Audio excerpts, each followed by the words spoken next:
Hello, everyone. Have a few seats in the front here. Feel free to get any chairs around the office as well. Should have space for everyone.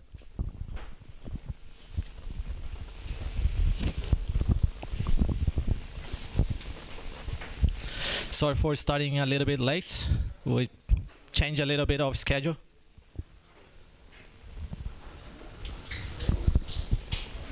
Cool.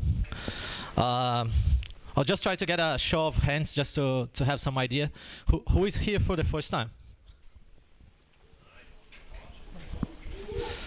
Around half. It's good. So just half. Well, only half of you know that we have a new logo now. That's pretty cool.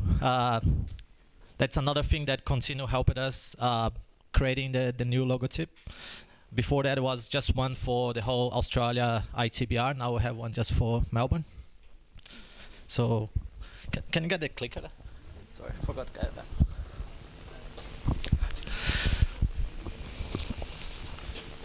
Not working. Can you click on the PowerPoint? No. Just click on the PowerPoint.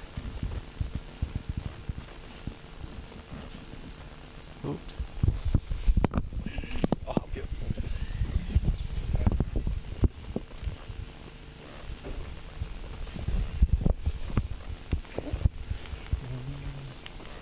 Can you click? What?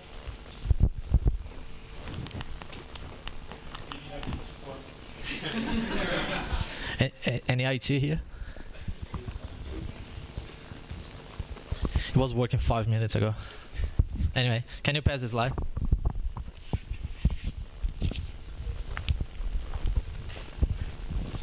Right arrow. We're clicking everything.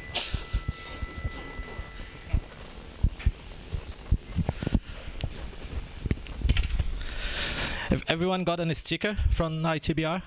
If not, where is Anderson? Anderson? If you don't get a sticker, please ask Anderson. He's over there. With stickers for everyone.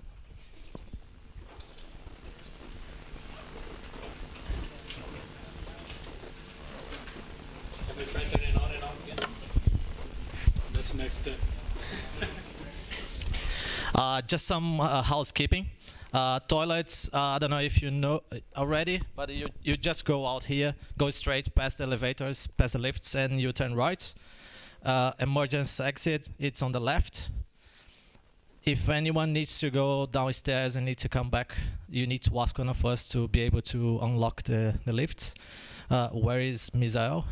Is he here? He's probably downstairs. He'll probably be at the front here, you can ask him. If any of your friends are asking to come up, that they are going downstairs, also ask Misael. He'll come down to pick you up. Food and drinks, you guys know where they are. Have plenty of drinks in the fridge, in the kitchen. Tonight we'll be having 2 talks. The first one, I think it's Kiko, is it? Yeah. He'll be talking about how certifications can help you. The second one will be David, telling a little bit of why you should learn about security.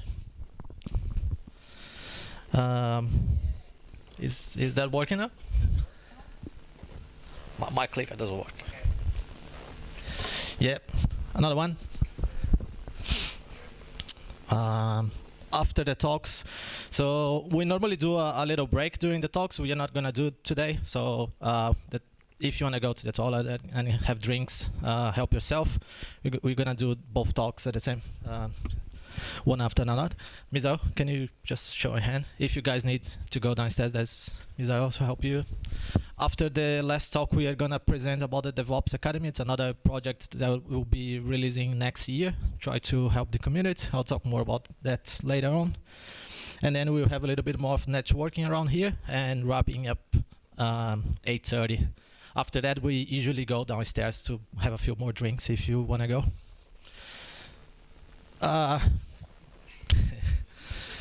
We need help, so if you want to join us helping organize those events for next year, In just 1.5 years that we started this event, we are getting close to 100 people in each event. We start with 5-10 of us. So if you want to join us, help organizing for next year, please come and talk with us. Also, for if you want to do a presentation, we need presenters. So there's no way of doing more meetups if we need more presenters. Sorry, and you now get a IT.BR t-shirt if you present on our event. So it's a pretty good deal, isn't it, David? Yes. Contino always is sponsoring us with the place, food and drinks. So can I please get some applause for Contino, please? Thank you so much.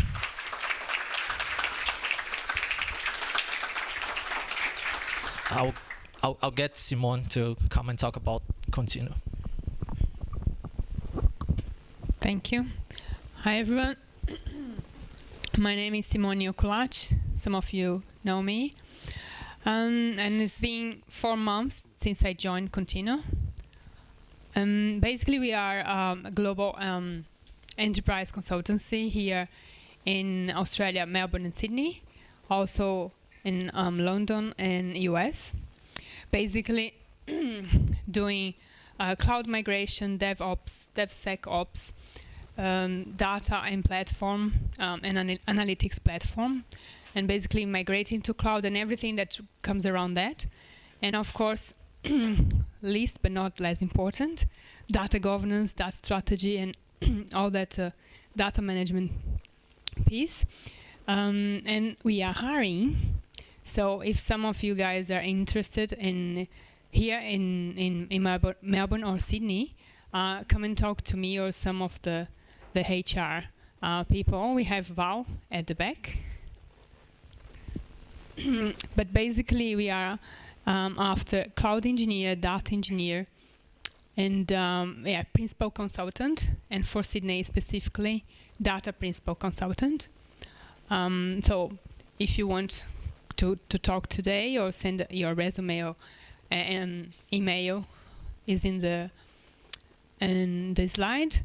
And yes, we are 6 Brazilians now in Contino, and you could be the 7th one. Thank you.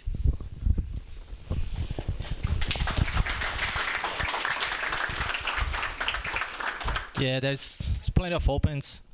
You forgot one part. Yeah, sorry, this is new. I have been publishing in some of our channels that we also have the female influencers in tech, also sponsored by Contino. And we had our 2nd event this Monday, this week. And the next one will be in Feb. We're still defining the dates. So feel free, and everybody is welcomed, not just females, please. I'm saying this because I've been asked the question, can men come and join you as well? I say, yeah, of course, everyone. And the idea is that to join us, and also if you are interested in speaking, or you know someone who would be a good speaker and inspiring people, please come and talk to me. And then we are back on Feb, so watch this space. Yeah, now I'm gone.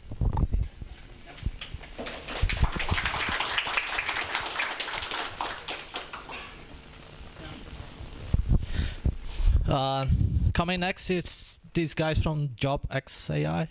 They are doing a chatbot that will help you to write cover letters and resume. I'll leave it to the guy to explain himself. Thank you so much. Well, it's just, it is absolutely humbling to have so much talent in one room. And it's great to be here. And yeah, so I'm Danny Blaker. I'm a software developer at Syntelix, a text analytics company in South Australia, and I'm one of the co-founders of JobsEye, which is literally a chatbot that writes job applications. And we use machine learning, natural language processing, and all sorts of things all together to basically take the pain out of job applications. And our mission is to actually make applying for jobs enjoyable. And I know most people don't find it very enjoyable. So basically, one of the things that we do is we extract, we work with a lot of job ads, and we do have a few models that basically classify certain skills and do all sorts of things like that to basically give the users all sorts of insights and really useful things to have while they're doing their applications. And we do a lot for employers as well, showing them about how candidates are applying and what skills are being used in which industries and everything like that. So yeah, let's go next section. So yeah, so basically what you do, right, is you find any job on the internet and then you just put it into the chatbot, or you can just add the name of the job, and then you say who it's addressed to and a couple of things, and it literally just pumps out a cover letter, which is kind of cool. And it means that you can just like apply for hundreds of jobs a day. And the coolest thing about it is that it learns from every single other cover letter that everyone else has done for that position. So basically, instead of you sitting at home type of thing, like writing a cover letter as a candidate, every other person who's written for like a front-end developer position, you'll be basically benefiting from that. And also people who write cover letters also help other people as well via that. So yeah, I mean that's pretty much everything. We're doing some really cool algorithm stuff and some kind of some neural net stuff with NLP to generate parts of text and things like that. And yeah, it's a bit of fun. So great. Thanks. Yeah, thanks so much.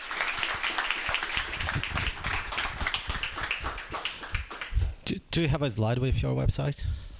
Oh yes, sorry, yes. At the very end, let me go back. So yeah, that's it. It's Job XAI, and you can definitely join our Slack channel. They're looking for people to for feedback and testers. So please, if you find anything, get back to them. Thanks so much. Yeah, great. Nice. Thanks so much. Cool. So.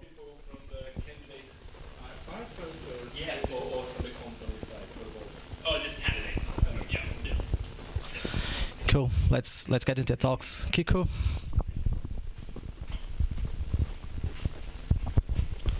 Hello, everyone. First of all, it's great to see so many people here. It's nice to see the community growing, and I don't know, maybe 50, 60 people. It's very good. So thank you, everyone, for coming here, and I hope you enjoyed the night. Yeah, I'm gonna talk a little bit about how certifications can help you during a job search or changing jobs or getting in the market pretty much. So about a little bit about who I am. I'm currently a cloud engineer here at Contino as well, with Kyle, Simone, Leandro, and a few other guys, Gil as well, Dennis. So hope you get more Brazilians here to help us raise Contino in the market more than it already is. I've been working with cloud for almost 3 years now. Since I plan to come to Australia, I start to move into the cloud environment. I have almost 20 years working with IT, since support, Citrix, project planning, and solution architect, and now with cloud.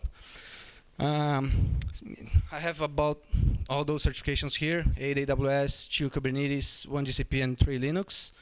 I've been working on that since at least 5 years ago, which is definitely helped me during my my move to Australia and getting good jobs here, especially at Contino. I think it helped as well. If you can, yeah, and a little bit of what is hot in the market, and this is more focused on DevOps cloud. Of course, there is other kinds of certifications, CCNA, for project manager, something like either PMO, come back, yeah. PMO or I don't know, maybe Safe and Prince. So this is specifically for cloud and DevOps, I think. AWS, Google Cloud, Azure, and Kubernetes.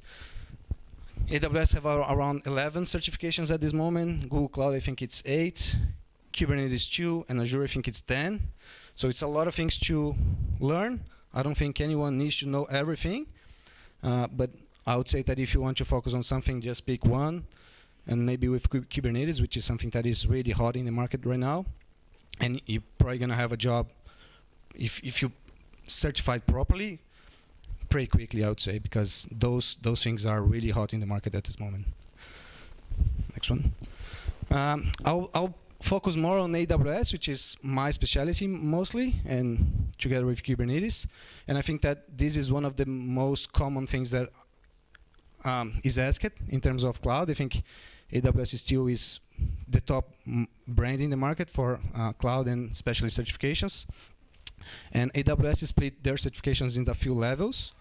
So the most basic one would be the foundation level, then associate level, professional, and then specialty. There are different levels, and for example, for foundation, the recommended experience is about 6 months at least working with cloud, or at least knowing a little bit of cloud. For associate, 1 year, and for professional and specialty, at least 2 years working with these technologies. Of course, this will depend on how fast you learn, how quick you are to pick new things, but that a very good idea of how much time you need to invest in your career to get those certifications mostly. And yeah, you have all those 11 certifications there. AWS is releasing 2 new certifications next year, so it's really hard to keep up with AWS, especially in those exams. But I think that you start with the foundation and go to associate and get at least 1 professional. And you don't need to get all the associates, maybe 1, and then move to professional. You're probably gonna know a lot about AWS, because those certifications really challenge you in several scenarios. And yeah, during the process of getting the certification, you're definitely gonna learn a lot about those services. Next one, Dennis, please. Yeah, in terms of how those exams works, this is a table that I made to try to exemplify some of those exams and split it by their level. So for the practitioner, the exam takes about 90 minutes. That's the limit that you have, and that's something that most people don't know. If your native language is not English, you can apply for English as a secondary language, and you get 30 additional minutes to do the exam.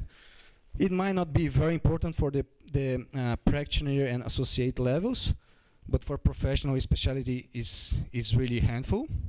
I mean, those exams are really tough. You sit there for 3 hours, and if you're not fast in reading and thinking about the question, you're gonna run out of time, no doubt. It's really tough. Exams is about, you have 2 minutes per questions about in those exams, and each question has about 2 lines for each question, at least 2 lines, and each answer has also 3 or 4 lines. So those exams are really, really tough, and those 30 minutes, especially for us that doesn't have English as native language, really helps.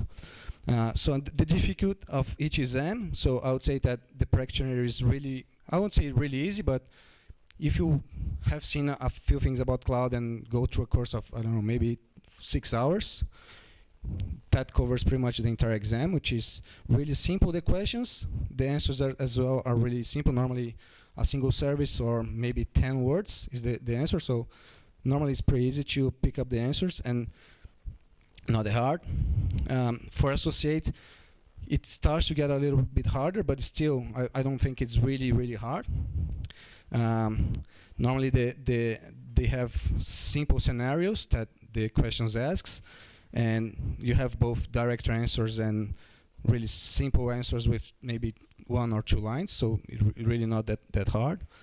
And professional and specialty, those are really, I would say that you really need some experience and some hands-on in the cloud, maybe 1 year at least to get into those exams, because yeah, they would challenge you in several scenarios, really confusing questions.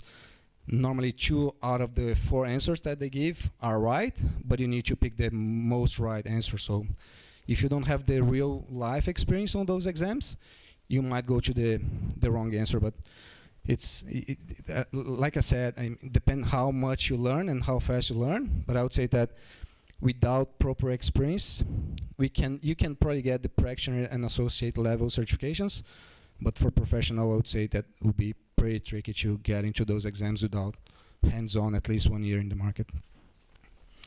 And oh, sorry, Dennis. You also have the prices there, And something that is nice about AWS, once you get one certification, you get two things. One is a voucher for a practice exam, which normally costs about $35 or $40, I guess. And the other thing is you get a 50% discount for your next exam. So if you go for the practitioner and pay $165, you can get associate for $110, and then you get another voucher and can get a professional for $220. So you can really save money with those benefits that AWS provides during your certification process.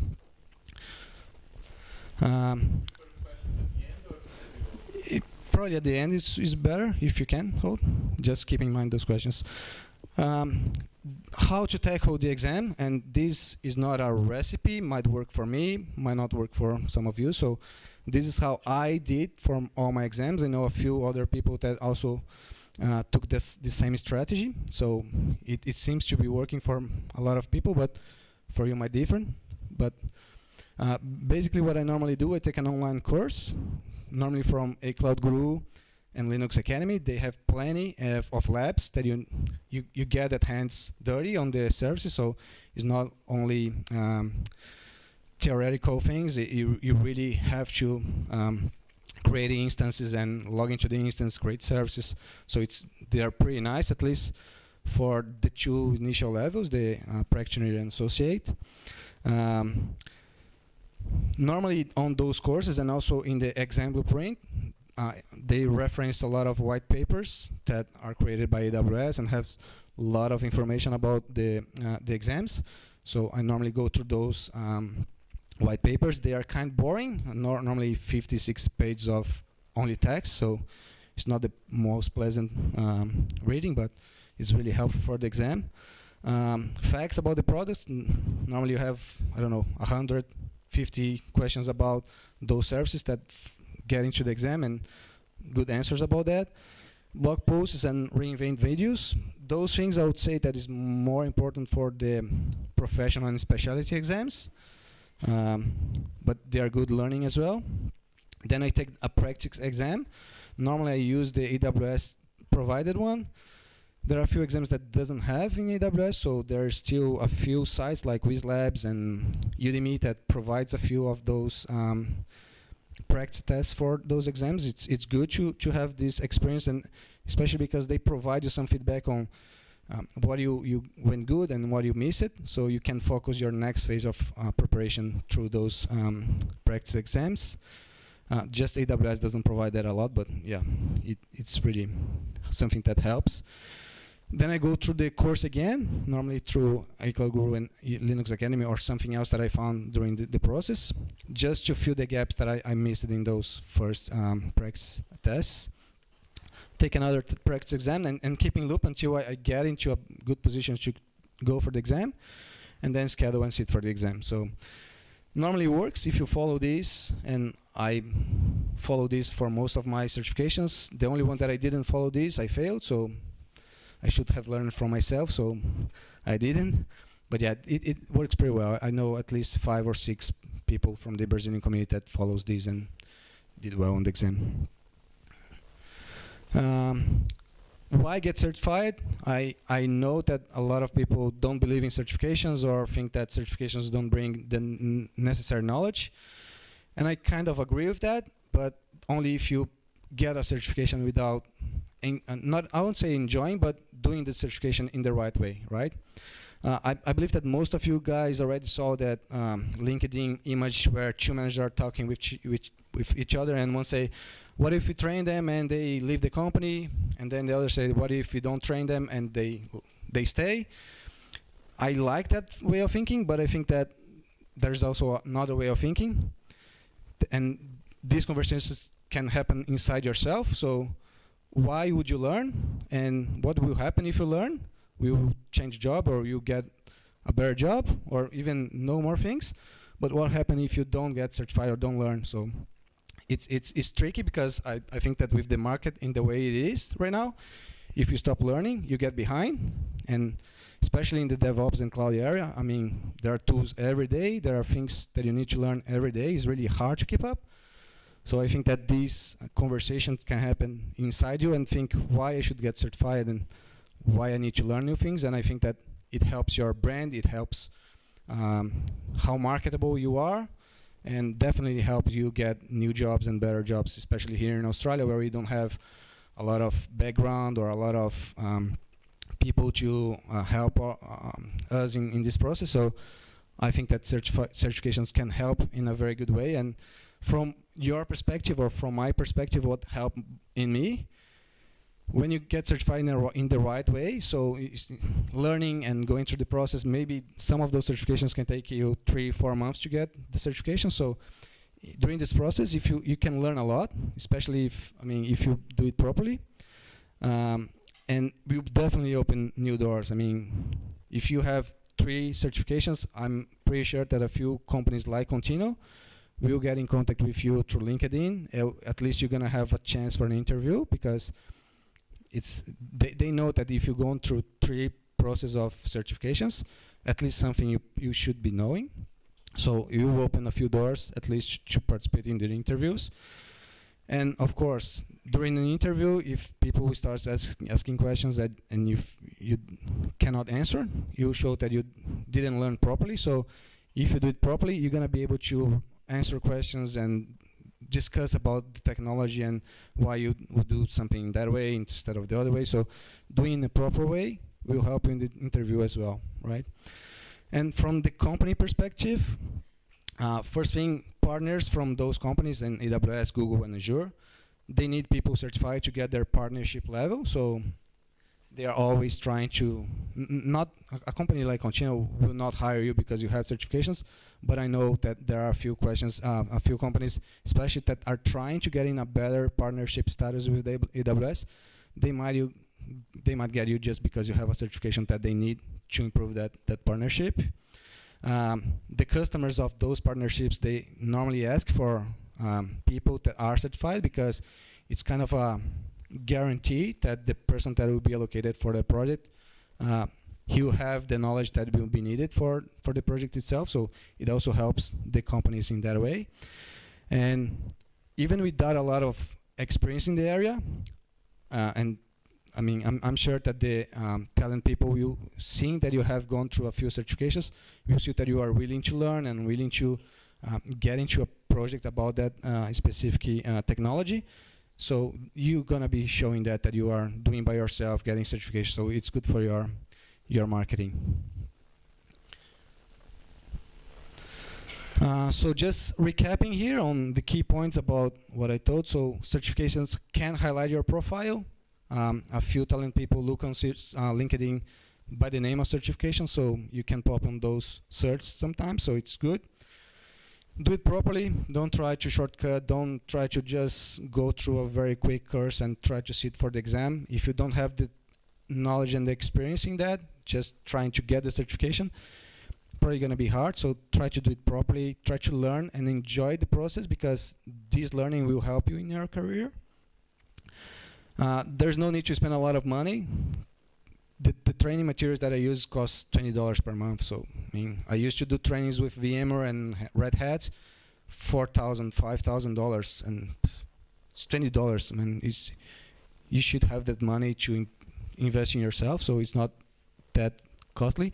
And all the labs that you do, you can use, at least in AWS, there is a free tier. So most of the services, you can create resource there, and you won't pay anything for the first year. So you should be able to get a lot of experience, a lot of labs running without spending a cent. So it's pretty useful.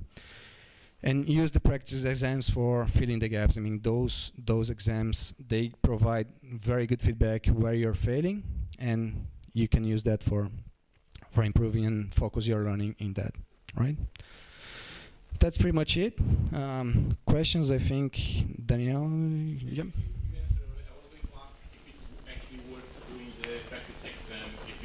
Yeah, I normally do. I think it is, especially because of this feedback that you receive, and you can fill your gap after that. There's another thing that it's important, as you mentioned, that is hard for us, and it doesn't have English as first language. Yep. You can request it for AWS. It's important to mention that. You can request the extension of the time. Yep, the ESL, 30 minutes, additional 30 minutes. Yep. Pay attention, man.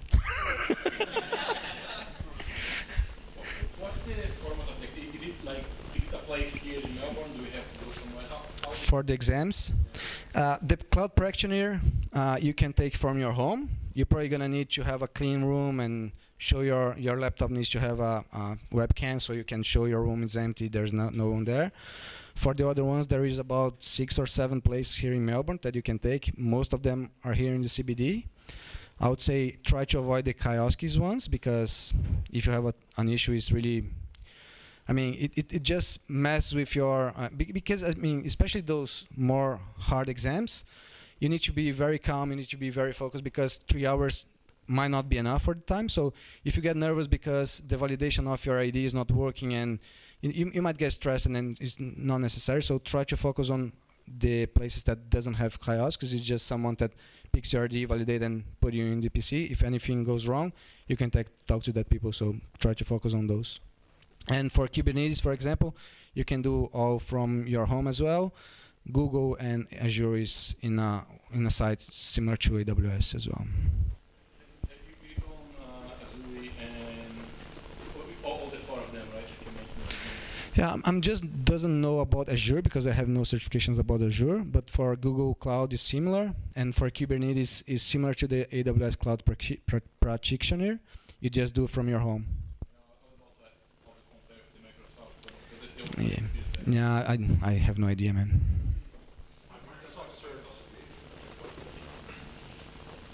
Microsoft certs are quite similar to AWS. AWS are more crazy, have bigger scenarios, but they're not similar experience. I did the in SD. Yep. And that was I was wondering similar format. Some of them are in the same certification providers. I have MCSD, MC.DBA, and all those old certs as well. Microsoft certs tend to be more precise. They ask just one question and give you a few scenarios, while AWS certs give you one broader scenario and ask you some questions about that broader scenario. It really depends. Even within Microsoft, you have different types of certs. If you get a dev cert, is just how do you create a database with replication, some really specific scenarios, while an architectural cert might be a case study. So based on this case study, ask me 3 or 4 questions. But there are some. One exam for one. With Microsoft, if I'm not mistaken, has to do 4 or 5 exams before you get your credentials. Is it similar? No, for AWS is one exam for each certification. I think there is one more question, Adi.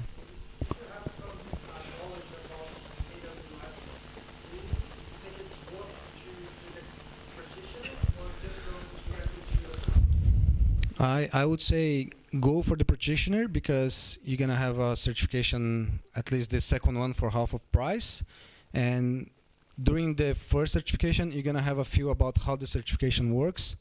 So you improve your performance probably on the second one because you already know how the questions are, how is the place that you're gonna be tested. So I would say go for the practitioner one first and then go to the associate. But it's up to you. If you feel really comfortable about going to the associate, just go directly to that, and it should be fine as well. Sorry, Ify? Yes, heaps. I mean, I did my cloud practitioner after having a lot of experience with AWS.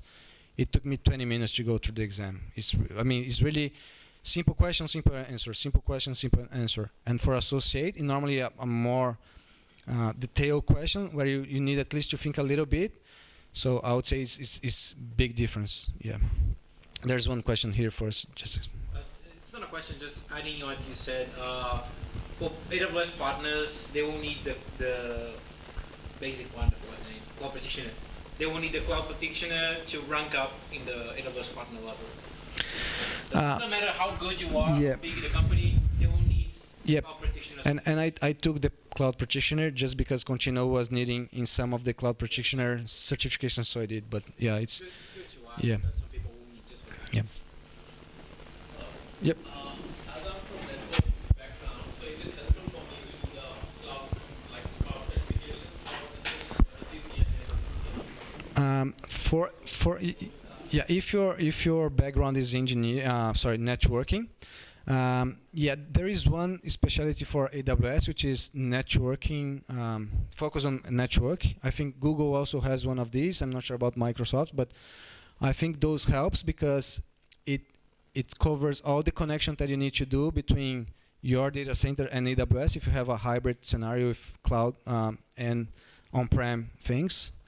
So it's very helpful. I would say that it's better to go into an associate first, normally the solution architect, but you get a very good broad knowledge about all the services of AWS, and then go for the specialty networking. But I mean, you need to know a few things about network, like BGP, but you also need to know most of the things about AWS itself. So it's not about knowing networking and go to the exam. You need to prepare for the AWS part of it.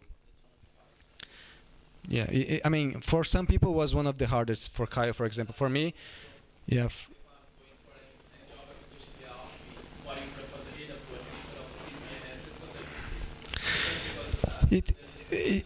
I think the CCNA will give you more knowledge about, not more knowledge, but will give you a lot of background about network itself as a general, like routing, switching, and everything, which in the cloud environment, you don't need all those things. Let's say, not the route, not the switching at least, but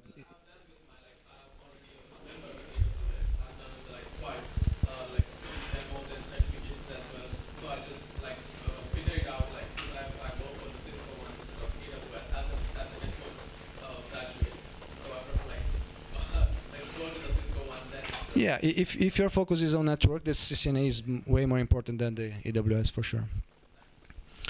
One last question and then, yeah.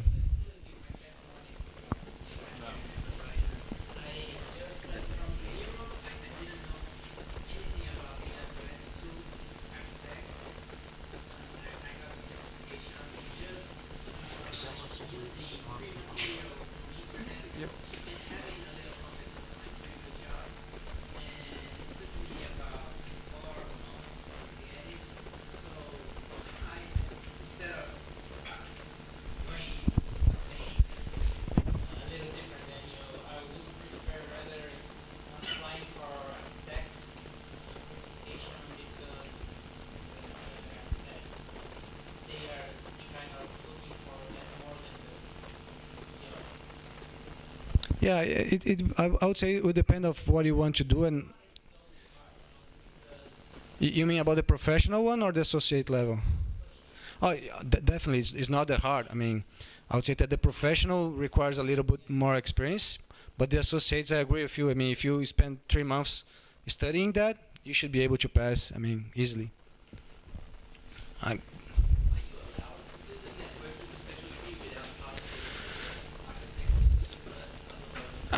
AWS had in the past a few lockouts in terms of you need to have this to go for this. I think that at this moment, for go to a specialty, you just need to have a cloud practitioner, but they might even have removed that requirement as well. I mean, I can update the group after that, but I think that the only requirement would be a cloud practitioner one. Yeah. Just a question. Just out of curiosity, how many people are certified in Azure? He's lying. GCP? And other CCNA? Alibaba. But I think Kiko's fantastic, really, really relevant topic.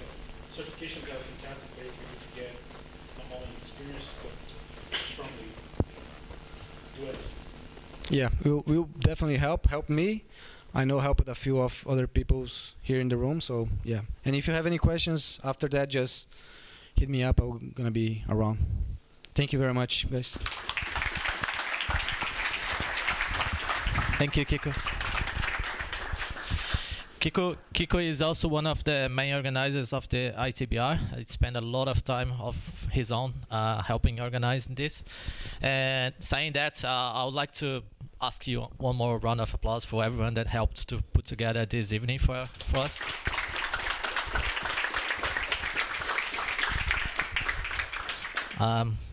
let's jump straight to the second talk. If you guys want to go and grab a drink, go to the toilet, feel free to it.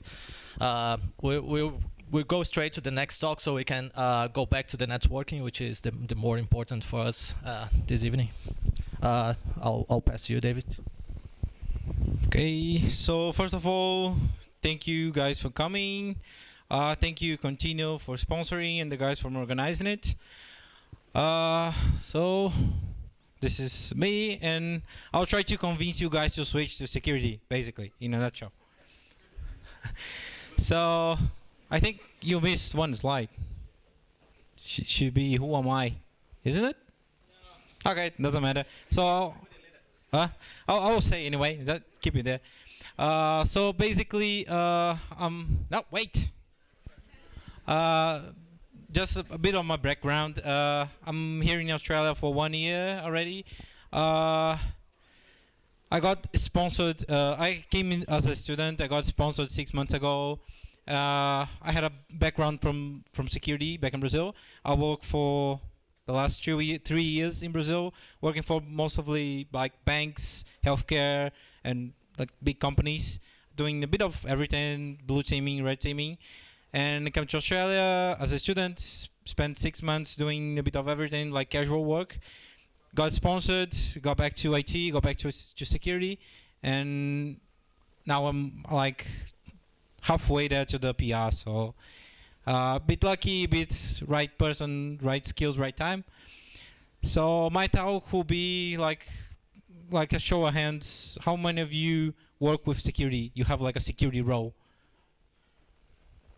None. One. Okay, that will be interesting. So let's start with that simple question. What security guys do? Well, most people will say like hack stuff, break stuff, this kind of stuff. This is just like a small portion of the actual security role. Right now, we have 52 different roles inside of security. Hacking stuff and breaking things like Mr. Robot, Anonymous, and this kind of guys is just one of them.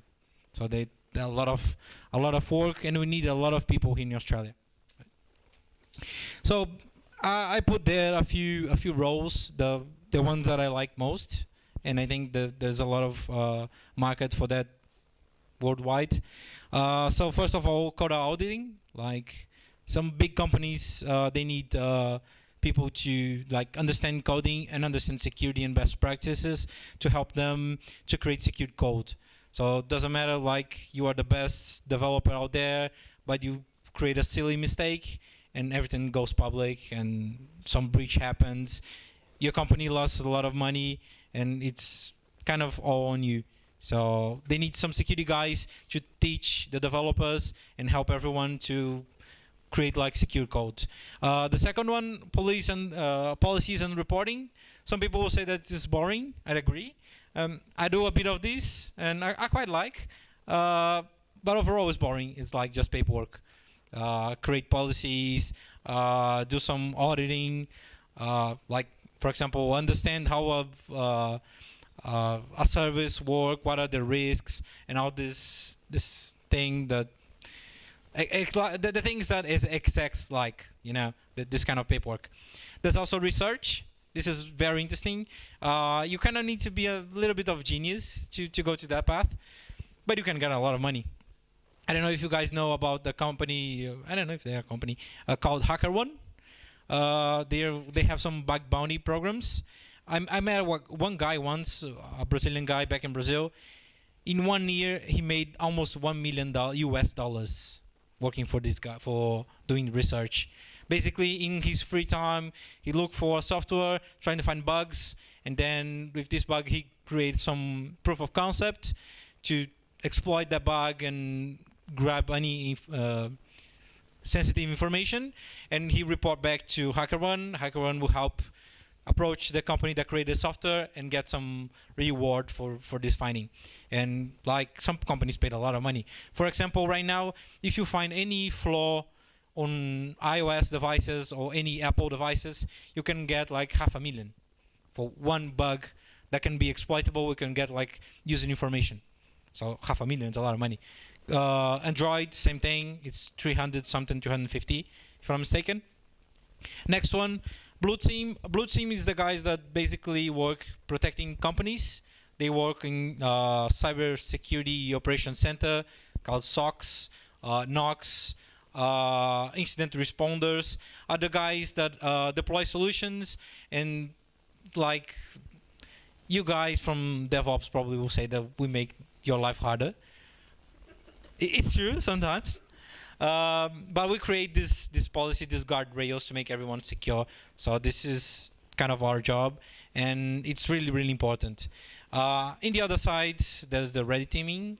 That's the most interesting, the most exciting thing to do. You are basically paid to hack your company. So they will hire you to hack them and show them their own flaws. You need to be really good to do that. In the end, I'll have some ways, like some path you can go to learn how to do that, and make money off of it. There's also incident responders. You can be from a company or a third party working for other companies. Your job is basically something went wrong. They have like an incident. They have something happen inside their environment. You go there to investigate, to try to solve the problem, give them some solutions, and maybe fix the problem. So this is what the CSERTs and SOCs do around the world. If you're a really, really good kind of genius, you can also work in espionage, surveillance, and cyber war, working for government, hacking all the governments, like what Stuxnet did. Nowadays, that is already public. It was some US, like NSA or something, and a few other Israeli government agencies. They created Stuxnet virus that went to the Iranian nuclear power plant and destroy everything. So there's a lot of money around like this governmental side. If you are really good, you can go to that. And like I said, there's 52. There's a lot more. So next. So just out of curiosity, the black screen over there, that is assembly code. If you are working on research, you'll see a lot of assembly code. This is really, really low level programming language. It's really, really hard. Like, I don't know anything what's happening there. It's fun, so I put that. I have a small background with malware analysis, and to understand how a virus works in a computer, how it got infected and stalking back to the attacker, you need to go to this level to understand. I did that once or twice. It's really difficult, so I dropped that. And on this side, this looks like enterprise. This is the enterprise, not like companies, enterprise from Star Trek. This is a security operations center from US. I don't remember which company, but they have a lot of screens with dashboards, with alerts, and they have to monitor a lot of things. This really looks like NASA, so you feel like you are an astronaut or something. Next. So why should you care about security? Well, first of all, every day a new data breach, a new attack. If you go to Google right now and put like data breach, you'll see like hundreds of news about this. A lot of companies are getting hacked, so there's a lot of things going on. And like nowadays, we need help. Like, you don't need to be security to work with security. Today, security, everyone needs to know about security. Everyone needs to work with security to help our end product be secure. It's not like the security guy's job is everyone's job. The industry in cybersecurity, the gap, it's increasing. Like, there's a lot of new technologies like Kubernetes. There's a lot of flaws in Kubernetes, by the way. It's not that secure. You need a lot of stuff. You need to make it secure. So if you like create it, or go to AWS and create everything on defaults, you have a lot of holes, and some bad guys can go to these holes and grab all the information. If you don't know much about it, just like Google for some big attacks that happen on US banks. That happens. You will see what I'm talking about. More than ever before, we need a strong security strategy and awareness. So it's not like I'm a developer, I'm whatever, I don't need to know anything about this. No, it's quite the opposite. You need to know how an attacker think to make your software, make your job secure, to like help everyone.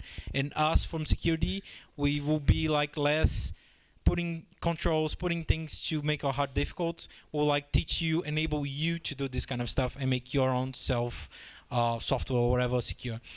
Another interesting fact, they have not too long ago the World Economic Forum, and 2 out of the 5 global risks are related to security.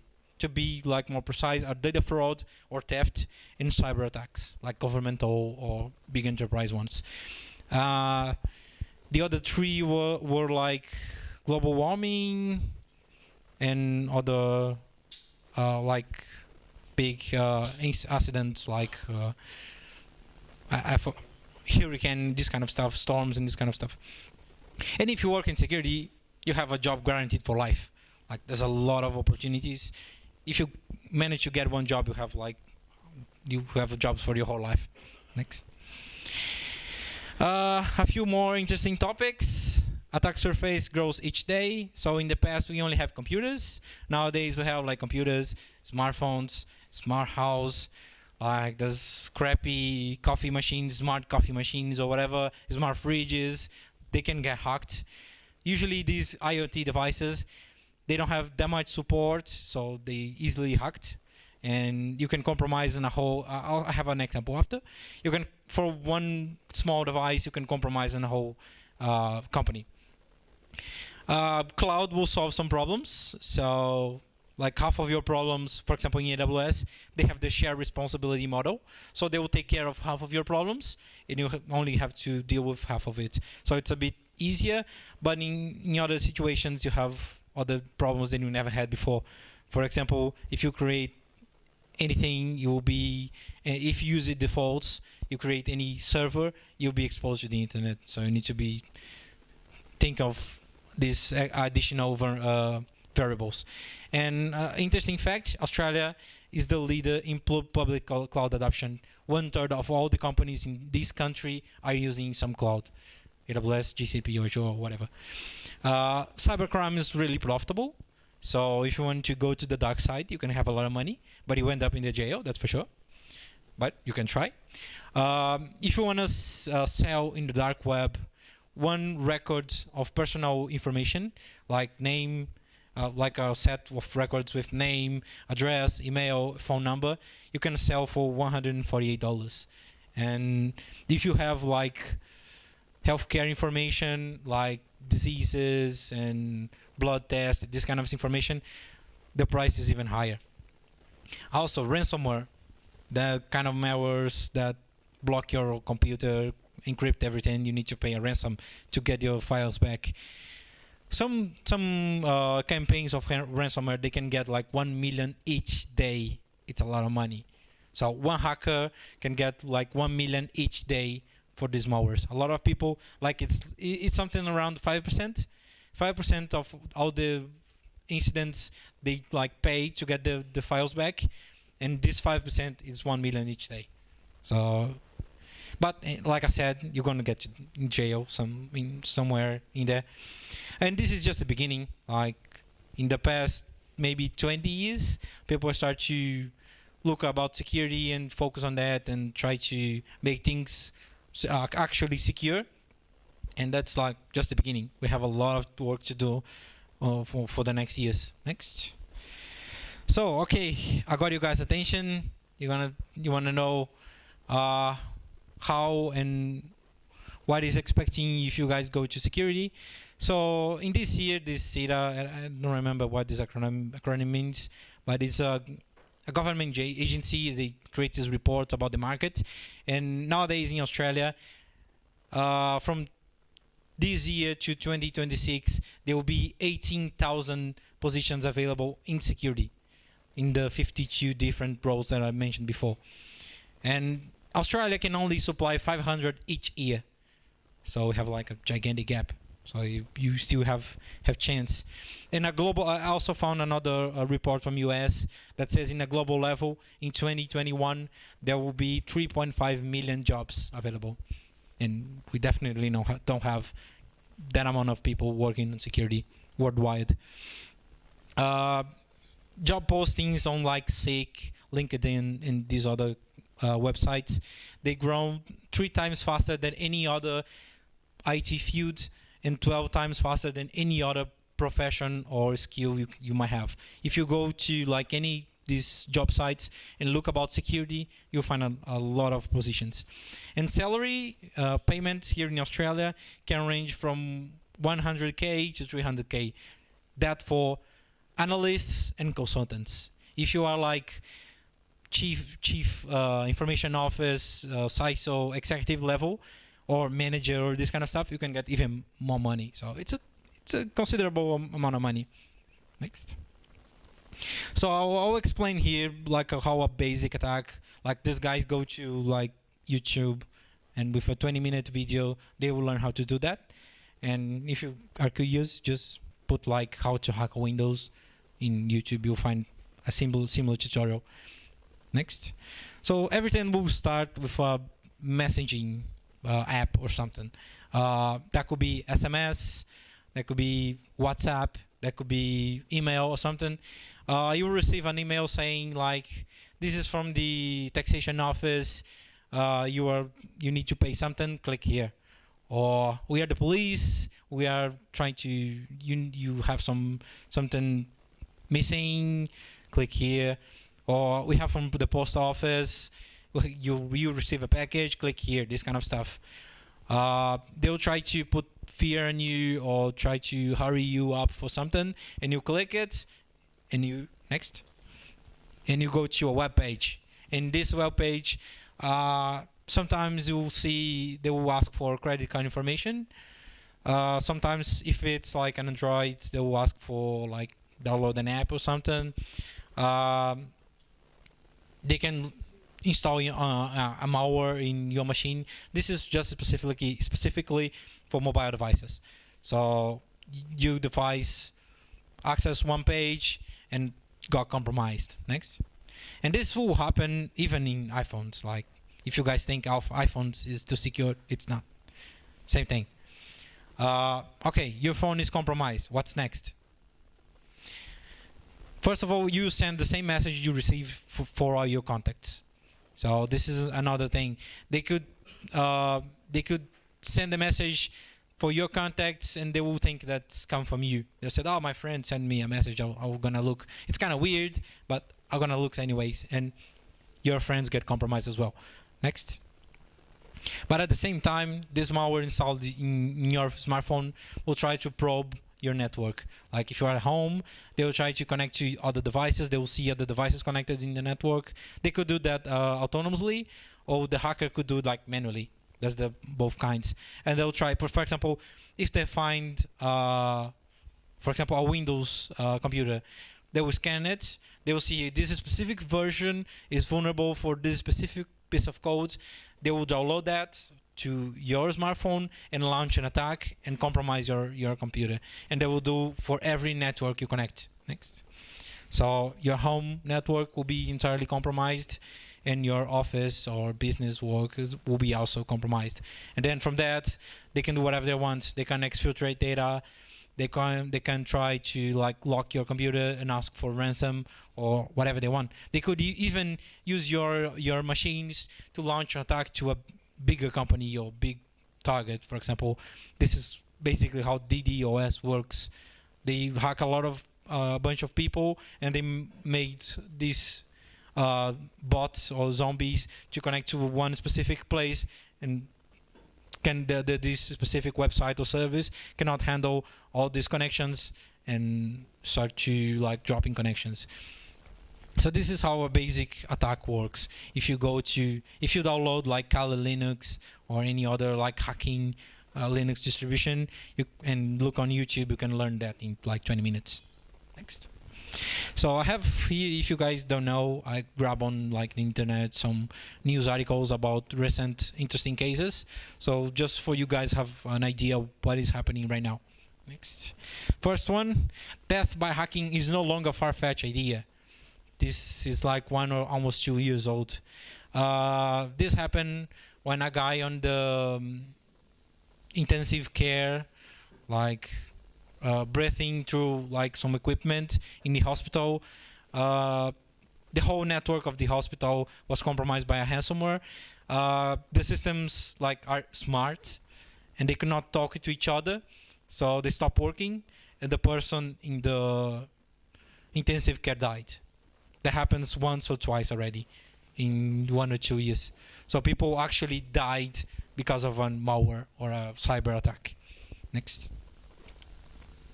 This is really interesting. If you go to Google and put hackers around the city, you'll see like a dozen of suggestions. This similar attack happened to like 20, 15, 50 different cities already. So they get access to one government computer and they jump from one to another, and they can like stop the entire city. Like that happens in Atlanta, in US. They compromised the power grid and they shut down the entire city. They did the same thing with sewage in different cities. Some government, like Victoria Roads, they call here.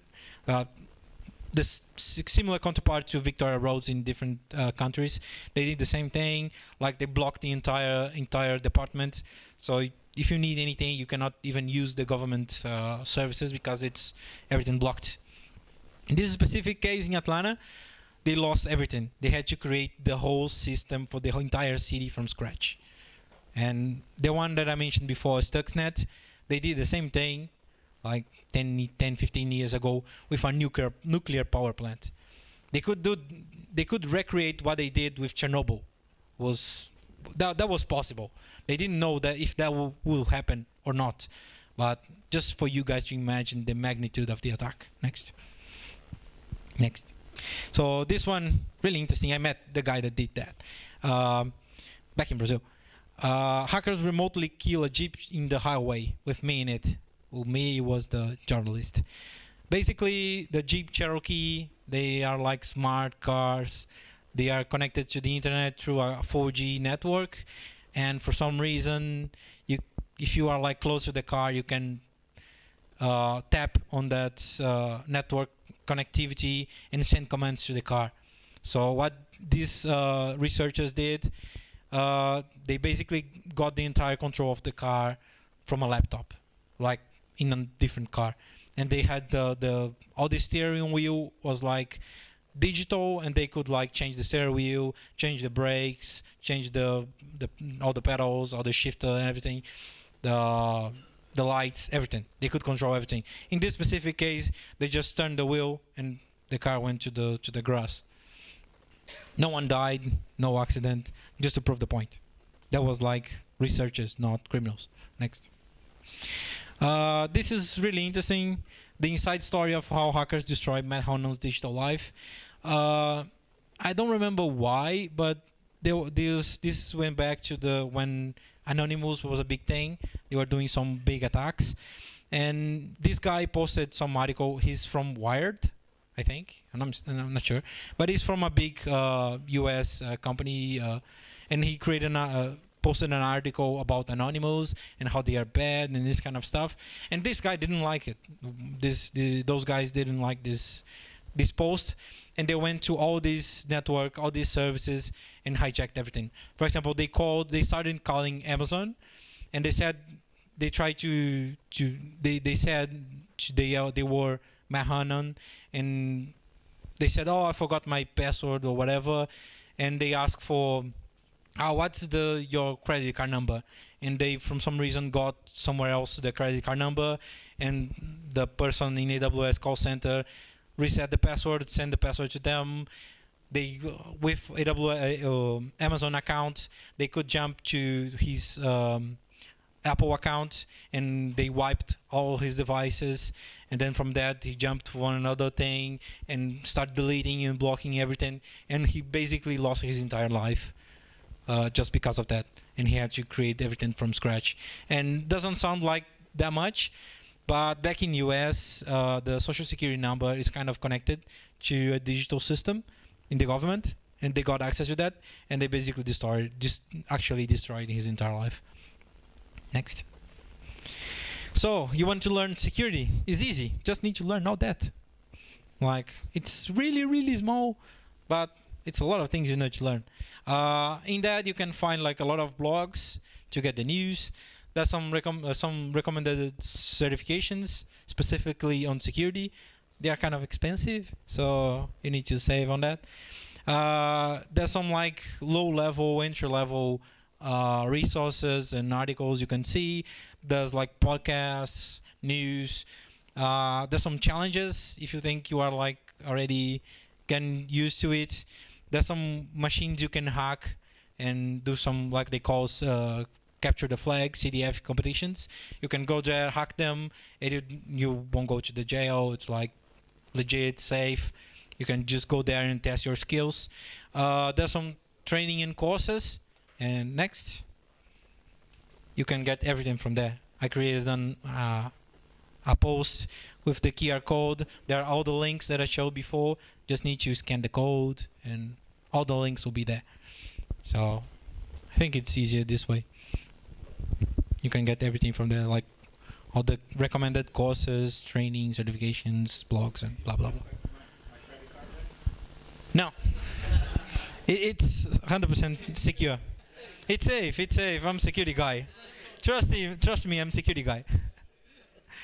No, it's safe. It's just a Google Docs page with all my recommendations. So just let everyone take a picture. There's a few pictures already. You can send the link on the Yeah. I'll send the link in the channel as well.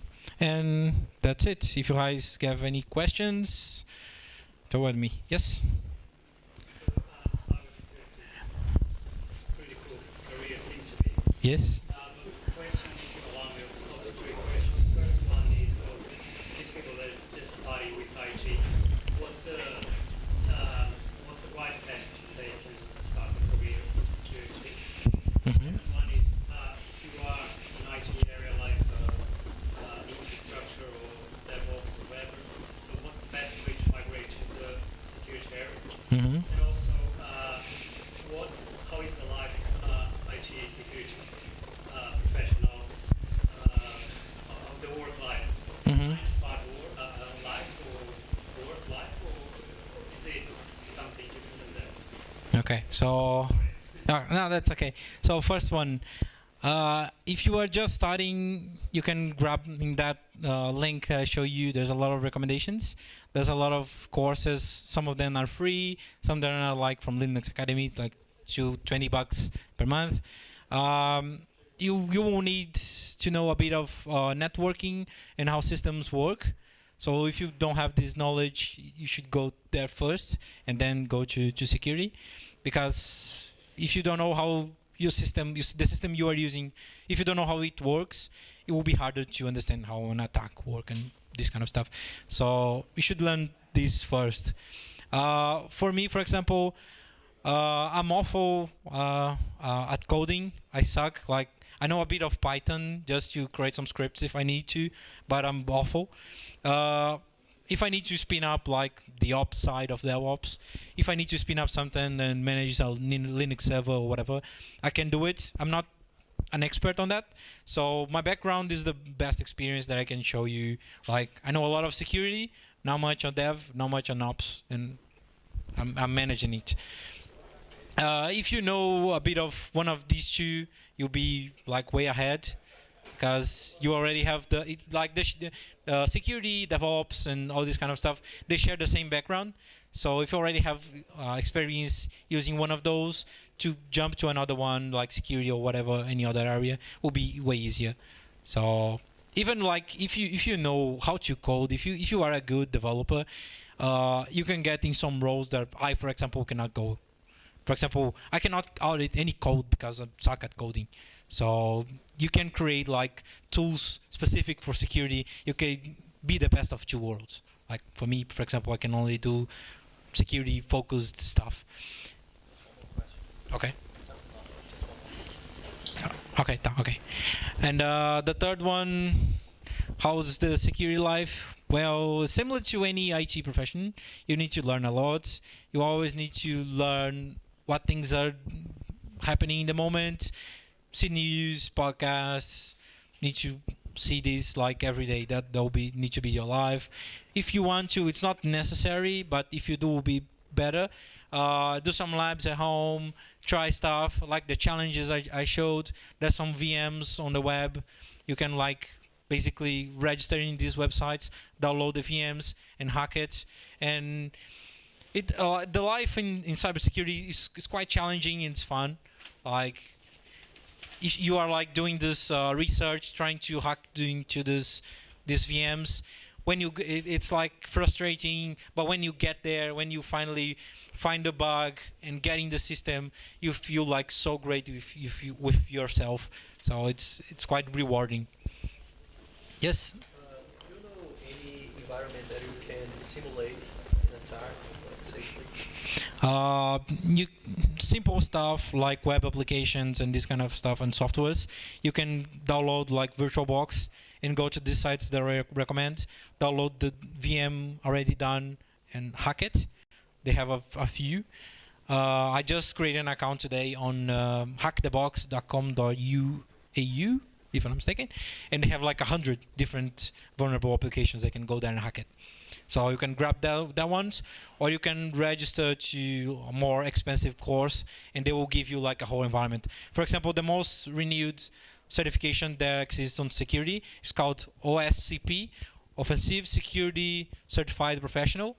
The exam, they have a course, and after they have the exam, they will give you like an environment, and you have to hack in and grab your certificate, basically. So if you can get it, it's yours. You need to provide a report after. But if you get the certificate, it's yours. So I think that's it. I don't think we'll have any more time for questions. But I'll be around, so if you guys need, just let me know. I have a lot of interesting stories. So that's it.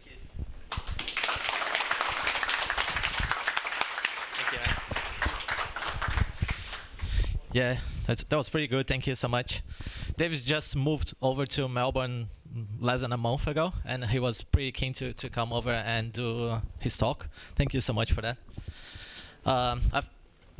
Just before going through the DevOps Academy thing, I'll do one extra thing. So we have this guy that have been helping the group since the beginning. If you have seen any advertisement around any video clip showing up the event and helping us marketing our mark around the market, his name is Lucas. Unfortunately, he's leaving us in a few days, and he won't be able to help us anymore. Well, maybe in the future, no? We got a small gift for you. Shouldn't come over.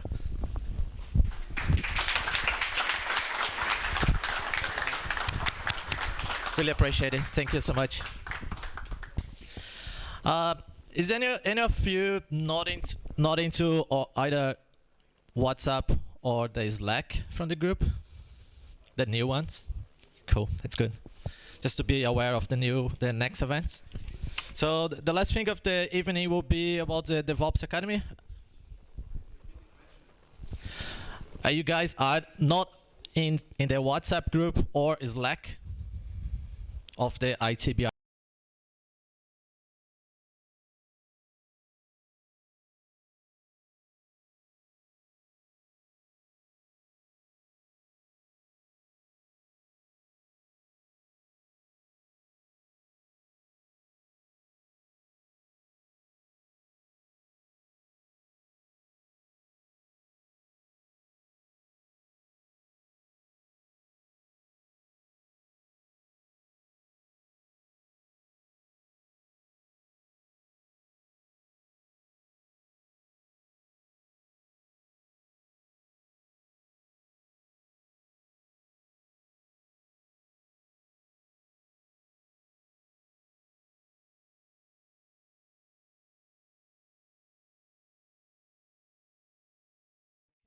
This idea of having open source online training, it's free. You don't need to sign up for anything. It's going to be hosted on GitHub. You can go by yourself, have a look on the classes. We are in the phase of creating content, so there's nothing available right now. The content will be gradually available from February next year. So just keep an eye on that. you can go on the GitHub and then we'll try to get all the like PPTs with the classes and content and links of reference, that whatever we can find to help. And then we will also have some labs exercise that you can go through it. And then the way that's gonna work is you create your code and then you create pull requests to the GitHub, and then we will be able to review your code, give feedback, suggestions, and try to help as many people as you can. Did I miss anything on that little slide? You guys want to add anything? Next one. So that's one thing that will be available for everyone. Everyone will be able to follow the content from February next year. And apart from that, we will also be doing some in-person classes, face-to-face, again, sponsored by Contino. Thank you again. Those classes will be every fortnightly on Tuesdays evening, around 3 hours of classes. They are going to start in February. That's why the content will also be available from that date. Once those face-to-face classes finish, the content will be available forever on the internet. We'll need help from everyone to improve that content. The first course that we'll be doing will be only for 12 people, unfortunately. That's just a pilot. We will try to improve the content and let's see what's gonna happen next. There is a registration. There is a website for the course that you can go there right now. It's available for doing your registration. And then we'll try to get some kind of selection criteria to see who will be those 12 people. So I will highly suggest not go right now and do the registration. Get home, get a clean mind. We'll have quite a few questions asking how this course can help you. And then the way that we are going to try to select those people is we are not going to look on names. So don't try like it won't help come and talk to us like I need to do this course, will help me. There's quite a few questions. Spend some time, put everything that you think will help us to decide on picking on you. The course will be 100% attendance required, so only commit to that if you will be able to come to the 8 classes. Just think about that. If you commit to that and you drop out during the course, you are getting the place from someone else as well. Upon completion of the whole course, you get a digital certificate, personalized IT.BR. It's not a certification, IT industry certification, but we promise it will be cool. And Contino guarantees that whoever finish all the labs, all the exercise, come to 100% attendance, that will go through the normal process interview for a junior position with them. Did I miss anything? The external things outside of the class that we're going to need people to also do. Yeah. So apart from the 8 classes, we also need people to commit a few more hours at home. It's going to be like a boot camp, so we need people. We need a little bit of background to it. People that are totally new from the area, unfortunately, won't be fit for the in-person classes.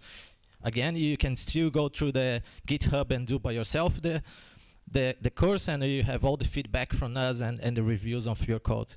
It's just the face-to-face classes. There is a lot of information on the websites as well that you can check it out. The registration is open, and I think that's pretty much it. It's gonna the registration is gonna close by the end of the month, on the 30th of November. I just wanted to say this is a great opportunity for those wanting to start in the cloud engineer path and to learn more about AWS services, CI, CD, agile methodologies, containers.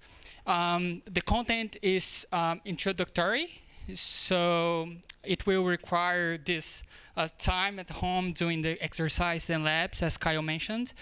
But in the end, you'll have a good overview of all the steps that we do in our everyday activities.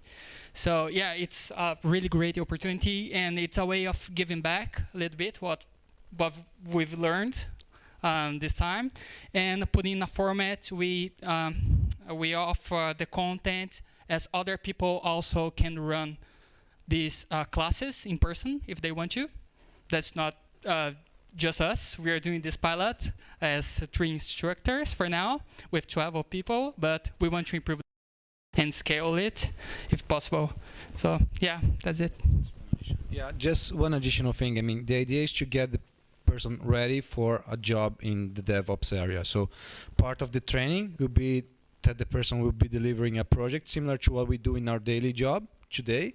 So migrating something to the cloud or implement something in the cloud. So the idea is to get ready for at least an entry job level in the cloud market. So that's what we are focusing on. Is not to compete with other training material in the internet like a Cloud Guru or Linux Academy that I mentioned. Those are focused on certifications. We won't be focusing on certification. We are focusing on real life experience for a cloud position. Yeah, it's going to be pretty hard to pick only 12 people out of what we have here, 50, 60. So spend some time, put the best on. Yeah, cool. Do you have any more slides? I think that the next one is just thanks. One last thing. That was our last meetup from the year. That was a great year. Thank you so much for everyone that came to the other events. We'll be doing a social barbecue on the 1st of December on Albert Park. We'll be sending more details on the next few days. But hope to see everyone there. Thank you so much for coming today.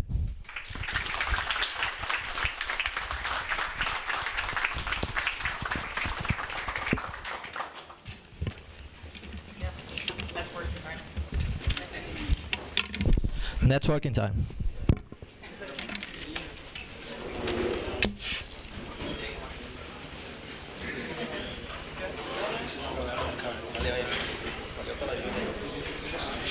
Curtida, depois a gente